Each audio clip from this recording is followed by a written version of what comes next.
So we're talking about the what we think and feel after saying the mantra and doing the visualization.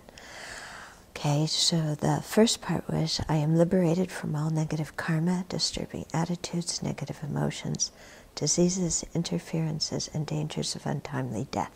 So we already talked about that and about how really expanding our mind to give ourselves the opportunity to feel something different than the ordinary way that our mind is so limited and narrow in what we feel and think. Okay, then, so that's the kind of the purification part, that all that kind of stuff has been abandoned. Now we're going to make a determination for where we want to go from here. So it says, I will use myself in a meaningful way to transform my mind. So I will use my life in a meaningful way to transform my mind. So making a really strong statement, you know, thinking about what's the purpose of my life, what do I want to do with my life energies, what is really important, you know, and that practicing the Dharma to transform my mind is the thing that is really important here. Okay. Now, why is that important? Yeah. Why don't we say benefiting others is, you know, why don't we make that the first statement? Yeah, we can't benefit others without transforming our own mind, okay? And that's the problem with people pleasing and people who take care of everybody else, is they haven't transformed their mind. So they're helping others, but the motivation isn't crystal clear, it isn't pure. It's done often in a very abnegating, am I pronouncing it properly?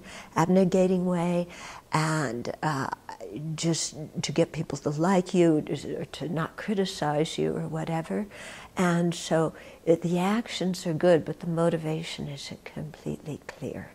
Yeah, so we really have to work to transform our mind so that when we are helping others, you know, that it's done with a very pure motivation of cherishing them. We're not trying to put across our own agenda. We're not trying to control them because we know the best way for them to live their lives.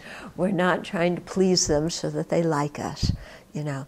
We're not trying to run away from looking at ourselves by keeping ourselves so busy taking care of everybody else. But we're really doing it with a very sincere motivation to be a benefit. And so for that reason, we have to really work on transforming our own mind. Okay? And that really takes a lot of effort, you know? And it takes a lot of energy because we're very, you know, I think people really are kind of compassionate, but often our motivation is very obscure, yeah, and not even readily apparent to ourselves. So to really get a very clear motivation on this takes a lot of work. And we can, I was thinking about it this morning actually, that, you know, we can tell how far we've progressed in terms of having a pure motivation for helping others.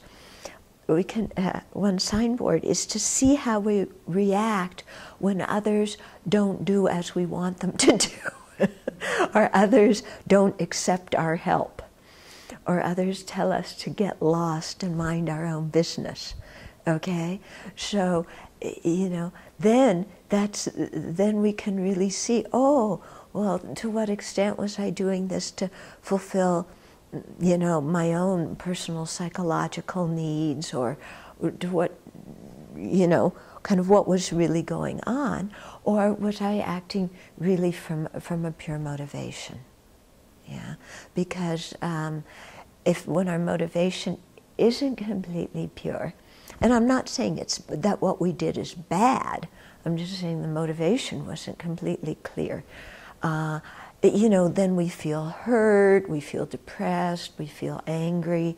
And so, you know, when that happens, then, you know, instead of beating ourselves up, oh, look, I had an impure motivation, you know, that whole rubbish that we always do, is to look and say, oh, this was a little test here.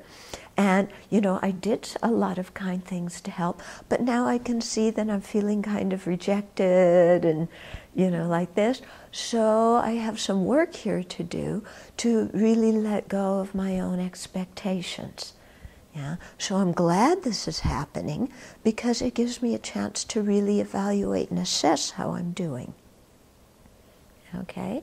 And then to continue our bodhicitta motivations so that we can continue to really set aside the self-centered mind and enhance the mind that cherishes others purely because they exist and because they all equally across the board have been kind to us.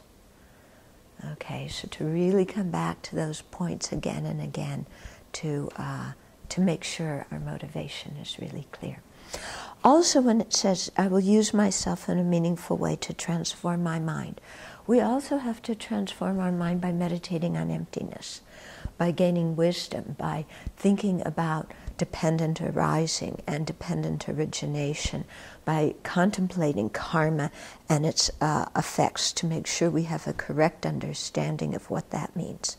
Okay? So all the wisdom aspects of the path that are going to diminish the different kinds of ignorance that we have, you know, especially the ignorance of karma and its effects and the ignorance about the nature of reality, then we need to also work on those two areas and transform our mind that way as well.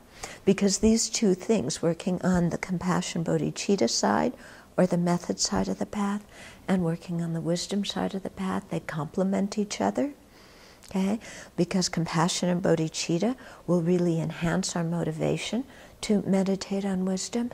Meditating on wisdom will give the right view, imbue our compassionate actions with the right view, and help to purify the motivation.